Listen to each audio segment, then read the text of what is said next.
ғасырдағы мемлекеттер. 10 және 12 ғасырдағы мемлекеттерде алғашқы шымылдығын ашатын бізде Қарахан мемлекеті. Қарахан мемлекеті 942 жылы және де 1212 жылдар аралығында өмір сүрген.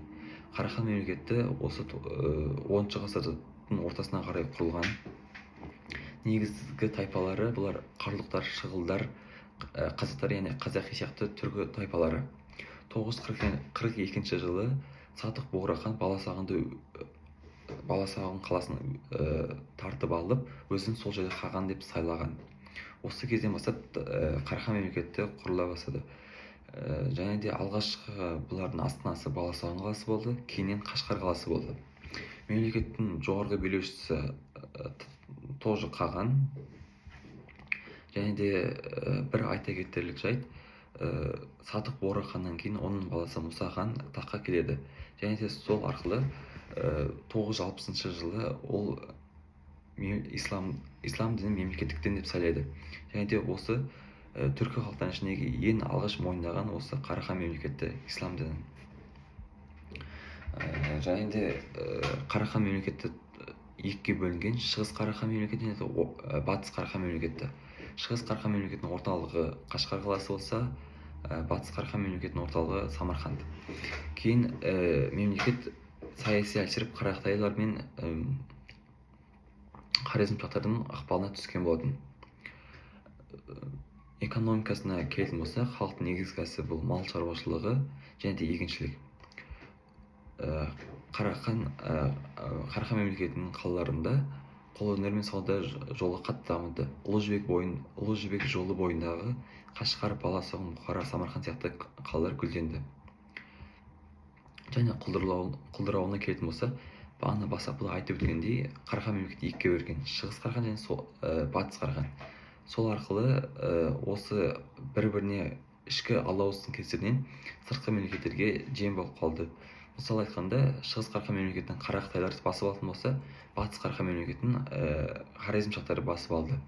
Және де осылай 1212 жылы толығымен Қарахан мемлекеті өз дәуірін аяқтады. Бізде келесі мемлекет ол Қарақытай мемлекеті.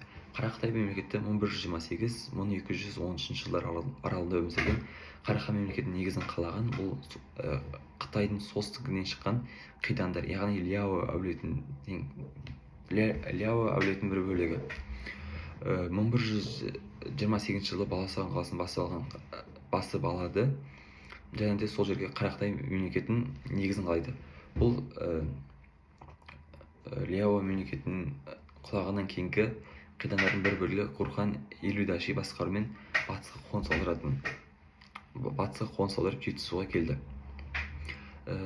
Мемлекеттік құрылымына келетін болсақ, бұлардың билеушісі Жағпу, Қаған сияқты емес, бұларда Гурхан, яғни ұлы хан деп аталады.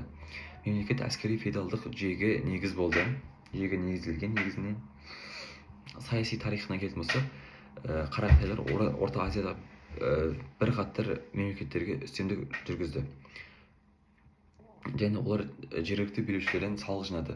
Осы салықтың кесірінен негізі Қарақытай мемлекеті әлсіреп кеткен болатын. Себебі Қарақытайда салық жүйесі өте қатты қаралған. Және де салықты тек қана байлар жинап алып, ал кедейлер болмаса, егіншілер солардың көтерілісінің нәтижесінде бір-біріне ішкі алауыздық туып, Қарақытай мемлекеті осы себепті өзінің эрасын аяқтаған болатын. Қарақытай мемлекетінің экономикасына келетін болсақ, қарақытайлар негізі көшпелі мал шаруашылығымен айналысқан. Қалаларында қолөнер және сауда-саттық қатты дамыған. Себебі ол кездегі Ұлы Жібек жолы осы біздің Қазақстан арқылы өтетін болған. Яғни қазіргі құрылып отқан Қарақытай мемлекетінің шекарасында. Сол себепті Ұлы Жібек жолындағы саудаға белсене қатысты. Осымен болды.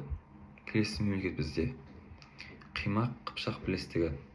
Қимақ Қыпшақ бірлестігі бұл біздің 9 және 10 ғасырларда өмір сүрген. Нақты датасы айтылмаған, белгісіз. 8 ғасырдың соңында батыс түрік пен батыс түрік және де түргеш қанаттары құлағаннан кейін Қазақстанның солтүстігінде Қимақ тайпалар күшейді. 9 ғасырда Қимақтар өз төңірегінде Қыпшақтар, Қарлұқтар, басқа да түрік тайпаларымен қосып Қимақ мемлекетінің негізін қалады. Қимақ мемлекетінің орталығы негізінен Ертіс бойындағы аумақ. Мемлекеттік құрылуына келетін болсақ, билеушісі Қаған, Қағаннан кейін билеу орындары Яғбу, Жағбу, Шат, Елтебер. Мемлекет құрамына 7 ірі тайпагерлер кірді, және солардың ең басты тайпасы Қыпшақ тайпасы болды. Саяси тарихына тоқталатын болсақ, олар көрші оғыздармен, қырғыздармен, қаратармен соғысып тұрды. Қимақтардың билігі әлсірегеннен кейін 10 ғасырда Қыпшақтар өздеріне толық үстемдік құрды. Себебі бұл жерде бағана айтып өткен 7 ірі тайпаның ішіндегі ең беделі жоғары осы Қыпшақ тайпалары болды. Экономикасына келетін болсақ, негізгі кәсібі көшпелі мал шаруашылығы. Қимақтар Ертіс бойындағы егіншілікпен айналысқан, қолөнер, аңшылық, балық аулау шаруашылықтары орны жақсы дамыған. Тарихи маңызына тоқталатын болсақ, Қимақ Қыпшақ бірлестігі Еуразия даласындағы түркі халықтарының этникалық және саяси дамуына үлкен үлес қосты. Кейінгі Қыпшақ мемлекетінің күшеюіне негіз болды. Қимақтар мен Қыпшақтар қазіргі қазақ халқының қалыптасуына тікелей қатысқан мемлекет. Келесі бізде Қыпшақ хандығы. Қыпшақ хандығы бұл 10 және 13 ғасырда құрылған. 10 ғасырдың басында Қимақ мемлекеті әлсірегеннен кейін оның орнына осы Қыпшақ хандығы өз билігін жалғастырды. Қыпшақ тайпалары бұл Қимақ бірлестігінде жетекші рөл атқарған болатын. Жер аумағына келетін болсақ, Қыпшақтардың жері тарихта Дешті Қыпшақ деп аталған. Яғни солтүстік шекарасы бұл Ертістен бастап Еділ, Дон өзендерінің бойына дейін, ал оңтүстігі Сырдария, Арал, Каспий өңірі болған. Мемлекеттік құрылымына келетін болсақ, билеушісі хан әулеті Елбөрі руынан шыққан болатын. Ханнан кейінгі лауазымдар бұлар сүйбашы, бекілер және де ордабасы. Саяси тарихына келетін болсақ, олар оғыздардың жерін иемденіп, сыр бойын басып алған болатын. Қыпшақтар Қарай Қыпшақтармен, Рус князьдіктерімен, Венгриямен, Византиямен саяси және әскери қарым-қатынаста болды. Экономикасына тоқталатын болсақ, негізгі кәсібі көшпелі мал шаруашылығы. Қыпшақтар жылқы өсірумен танымал болды. Сырдария өзені бойындағы егіншілік және қолөнер қатты дамыды. Ұлы жібек жолы, сауда-саттық жолы да тоже дамыды. Мәдениетіне тоқталатын болсақ, Қыпшақтар арасында тәңіршілік кең тарады, бірақ ислам діні біртіндеп тарай бастады. Қыпшақтардың әскери дәстүр күшті болды. Олар көптеген елдер жалдамалы әскерді. Мысалы, Мысырдағы Қыпшақтар мамлюктері. Құлдыр ауылынан келетін болсақ, 12 ғасырдың соңында Хорезм мемлекеті Қыпшақтарды өздеріне бағындырды. Және де 13 ғасырдың басында Шыңғысхан шапқыншылығы кезінде Қыпшақ жері толықтай жаулап алынды. Тарихи маңызына тоқталатын болсақ, Дешті Қыпшақ атауы қазақ даласының баламасы ретінде қолданылды. Яғни қазіргі Қазақстанды бұрында Қазақстан бүкіл жерін Дешті Қыпшақ деп атаған. Қыпшақ дәуірі қазақ халқының қалыптасуына процесіне тікелей әсер етті. Келесі мемлекет бізде Хазар мемлекеті 7 және 10 ғасырлар арасында өмір сүрген.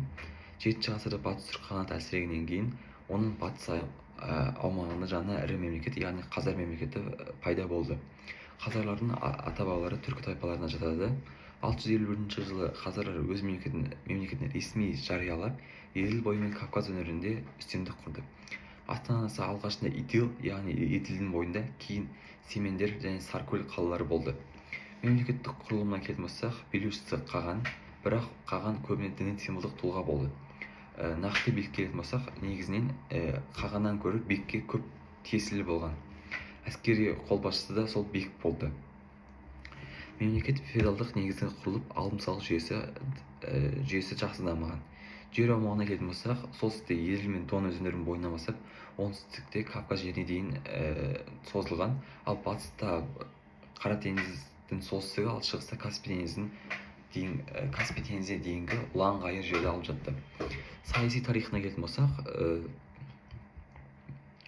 8 ғасырдың да хазарлар күшті мемлекет айналды. Олар арабтарға қарсы соғысып, Кавказды қорғап қалған болатын. Хазар мемлекеті Шығыс Еуропадағы маңызды сауда мен саяси орталық болды. Діндеріне келетін болсақ, хазарлардың ерекшелігі 9 ғасырда билеуші топ индуизмді қолдады. Сонымен қатар халық арасында христиандық, ислам және тәңіршілдік қатар өмір сүрді. Бұл дегеніміз олардың көп этносты, көп дінді қоғам болғанын білдіреді. Құлдырауына келетін болсақ, 9 және 10 ғасырлар рус князьдер күшейіп, хазарларға қарсы шықты.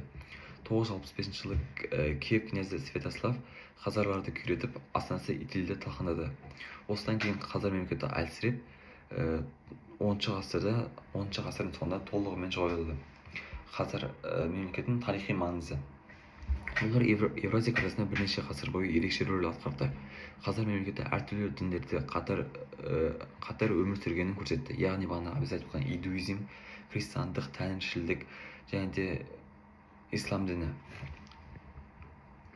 Бізде келесі мемлекеттер бұл Найман мемлекеті. Найман мемлекеті бұл 9 ғасыр мен 13 ғасыр аралығында өмір сүрген. Жерлеріне келетін болсақ, аумағы Ертіс, Орхон, Селенге өзендерінің бойында және Алтай тауы, Тарбағатай тауына дейінгі аймақ. Басшысы қан, ең танымал билеушілер бар. Инач Қаған, Инач Берге Қаған және де Күшлік Қаған. Саясатына келетін болсақ, Найманда түркі моңғол тайпаларын біріктіріп күшейе кеткен болатын. Дені бастапқыда тәңіршілдік, кейін христиан дінін қабылдаған. Тарихына келетін болсақ, 13 ғасырдың басында Шыңғыс ханға қарсы соғысып, 1201-1203 жылдар аралығында жеңіліс алды.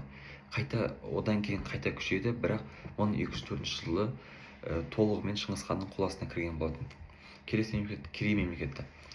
Керей мемлекеті бұл 9 ғасыр мен 13 ғасыр аралығында өмір сүрген. Орхон, Керулен, Хангай таулары аралығында өздерінің аумағы болды. Астанасы Байтөбе қаласы. Басшылардан келетін болсақ, Уан Қаған, яғни Шыңғыс ханның одақтасы әрі қамқоршысы болған. Діні Нестро-Триандық христиан дінін ұстанған.